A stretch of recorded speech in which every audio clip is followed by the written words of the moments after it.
Olá e bem-vindos. Sabe, imagina que um país tem um extrato bancário gigante. Um extrato de tudo, né? Isso, um que registra cada centavo que entra e sai. Cada navio de soja, cada turista gastando num hotel.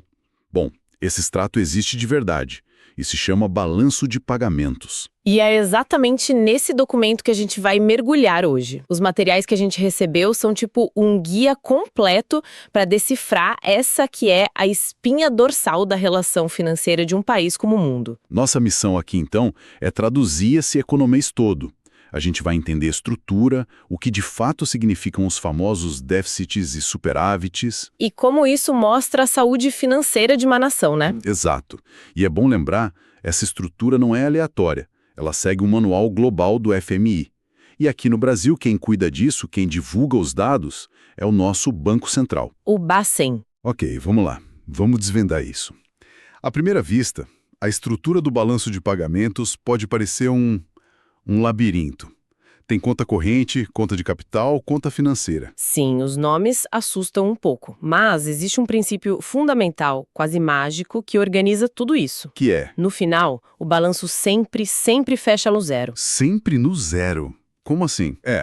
A fórmula parece complexa, mas a ideia é simples. O saldo da conta corrente mais o saldo da conta de capital e financeira, mais um ajuste de erros e omissões, tudo isso, no fim, vai ser igual à variação das reservas internacionais do país, só que com o sinal trocado. Ah, então uma coisa compensa a outra. Exatamente.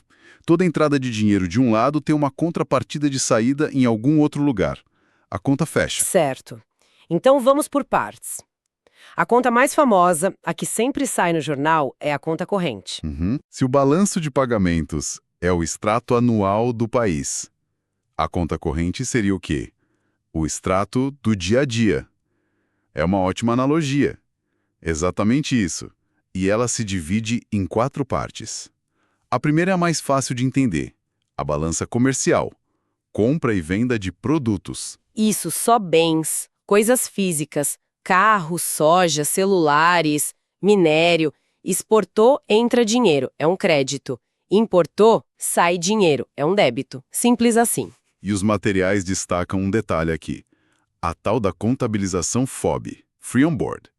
Mas espera aí, se o valor do frete do seguro não entra aqui na balança comercial, isso não acaba, sei lá, distorcendo o valor real de uma importação? Parece que uma parte do custo fica escondida. Essa pergunta é excelente, vai direto no ponto da organização. O custo não está escondido, ele só é especificado em outro lugar. Ah, A lógica é separar o que é a troca de um produto do que é a contratação de um serviço. E isso já nos leva para a segunda parte da conta corrente. a balança de serviços. Exato. O frete do navio, o seguro da carga, tudo isso entra aqui. Entendi. Então a balança de serviços é onde entram as coisas que a gente não pode tocar, os intangíveis. Tipo, a assinatura do Netflix, os gastos de um turista brasileiro lá fora. Precisamente. Ou a receita de uma empresa de tecnologia brasileira que presta consultoria para uma empresa na Alemanha. E inclui coisas que muita gente nem imagina, como o pagamento de royalties por uma marca ou até aluguel de equipamentos. Certo. Já falamos de produtos, de serviços, mas e o dinheiro em si? Onde entram os lucros das empresas, os salários, os juros nessa história? Isso nos leva à terceira conta, a renda primária. O nome técnico é um pouco feio, remuneração dos fatores de produção. Um jeito complicado de dizer. Salários, juros, lucros e dividendos. Se uma multinacional aqui no Brasil manda lucro para a matriz lá fora, o dinheiro sai por aqui. Se um brasileiro recebe juros de um investimento nos Estados Unidos, o dinheiro entra por aqui. É o rendimento do capital e do trabalho. E a última peça do quebra-cabeça da conta corrente, A renda secundária. que antes tinha outro nome, né? Isso, antigamente era transferências unilaterais. O nome já explica bem. São transações de uma via só. O exemplo clássico é o dinheiro que um imigrante brasileiro que mora no Japão manda para a família aqui. É uma doação, uma ajuda, não tem uma contrapartida comercial. Exato. E os materiais apontam um detalhe interessante. Se a doação for em bens, tipo um país doa vacinas para outro, a operação entra como uma exportação na balança comercial e a contrapartida entra aqui na renda secundária, zerando a operação. Ok. Então, somando tudo isso, bens, serviços, rendas e doações, a gente chega num número final, o saldo em transações correntes. E é aqui que a conversa fica realmente interessante. Porque esse saldo pode ser positivo, superávit ou negativo, déficit. E esse saldo é um dos termômetros mais importantes da economia. Um superávit significa que, no dia a dia, está entrando mais moeda estrangeira do que saindo. O país está, num sentido amplo, vendendo mais para o mundo do que comprando dele. E com esse dinheiro sobrando, ele pode pagar dívidas ou investir lá fora. Exatamente. Já o déficit, bom, é o contrário. O país está gastando mais do que ganha. E essa diferença precisa ser paga. É aqui que entra um conceito que os materiais explicam e que, para mim, muda tudo. A poupança externa. Exato. A gente ouve a palavra déficit e a primeira imagem é a conta no vermelho, algo ruim. Mas a realidade é mais complexa. A fórmula é simples. A poupança externa é o saldo em transações correntes, só que com o sinal invertido. Opa, como assim? Um déficit de 10 bilhões de dólares significa que o país está, na verdade, recebendo uma poupança externa de 10 bilhões de dólares. Nossa! Então, peraí. Quando o jornal fala em déficit em conta corrente, o que está acontecendo é que o país está atraindo poupança de outros lugares do mundo para fechar essa conta. É exatamente isso. Muda completamente a perspectiva. A gente pensa em dívida, mas pode ser um investidor construindo uma fábrica aqui. Muda tudo. Um déficit corrente significa que o consumo ou investimento do país está maior do que a sua própria renda interna. Uhum. E como isso é possível? Porque o resto do mundo está financiando. Estão, de certa forma, apostando no país. Enviando a poupança deles para cá. Uhum. Claro, é uma faca de dois gumes. Se esse dinheiro vem como investimento estrangeiro direto para construir coisas, é ótimo, sinal de confiança. Se vem como dívida de curto prazo, aí pode ser perigoso. Faz sentido. Então, um país com déficit precisa ser atraente para esse capital. E esse dinheiro que vem de fora, onde ele é registrado, ele entra nas outras duas grandes contas? A conta de capital e a conta financeira. A conta de capital é bem menor, mais específica. Registra coisas como a transferência de patrimônio de um imigrante ou a compra e venda de patentes e marcas. Certo. E a conta financeira? Imagino que aqui é onde o volume é grande. É aqui. A conta financeira é a contrapartida da conta corrente. É nela que a gente vê como o déficit é financiado, ou para onde o superávit está indo. E ela se divide também. Sim, a gente tem o investimento direto, que já falamos, o dinheiro para comprar uma empresa, construir uma fábrica. Depois, o investimento em carteira, que é mais volátil. Ações na bolsa, títulos. Isso, é o capital que se move mais rápido. Além disso, tem derivativos, outros investimentos, que são empréstimos. E, o mais importante, é aqui que entra a variação dos ativos de reserva. As famosas reservas internacionais. O cofre em dólares do Banco Central. Vamos voltar nelas. Mas antes, os materiais falam de uma mudança importante nas regras. A passagem do manual do FMI do BPM5 para o BPM6. Parece técnico, mas os exemplos são muito bons. São ótimos. Mostram como a contabilidade tenta se adaptar ao mundo. Um exemplo é a operação de Merchantang. Pensa num dropshipping internacional. Tipo uma empresa brasileira que compra algo da China e vende direto para a Argentina sem o produto passar por aqui? Exatamente isso. No manual antigo, o BPM5, isso entrava como serviço. Com o BPM6, o FMI entendeu que, no fundo, é compra e venda de um bem.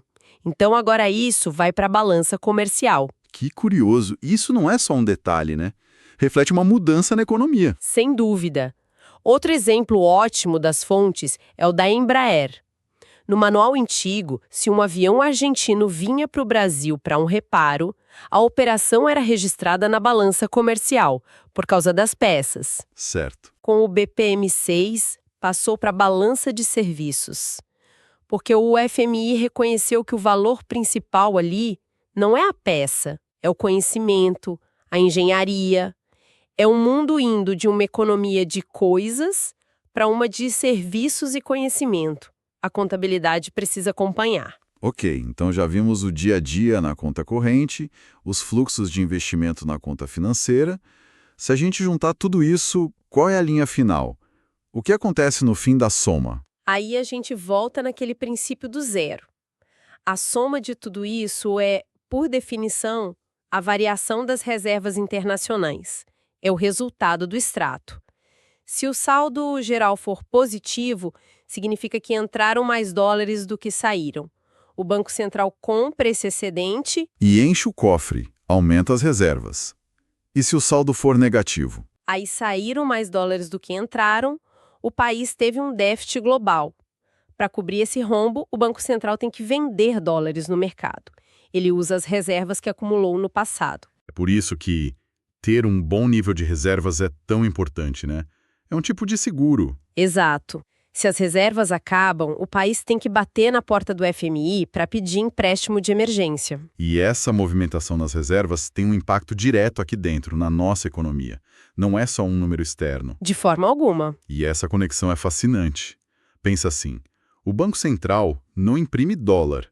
Para comprar os dólares de um exportador, ele precisa pagar em reais. De onde vêm esses reais? Ele cria esse dinheiro. Exatamente. Ele injeta dinheiro novo na economia. Ou seja, um superávit muito grande no balanço de pagamentos pode acabar esquentando a economia interna, porque aumenta a quantidade de reais circulando. Perfeito. Aumenta a base monetária, isso pode gerar inflação e força o Banco Central a agir, a enxugar esse dinheiro. Existe uma ligação direta e poderosa entre o setor externo e a política monetária aqui dentro. O balanço de pagamentos não é um registro passivo. Ele é uma peça ativa que influencia o câmbio, os juros, a vida de todo mundo.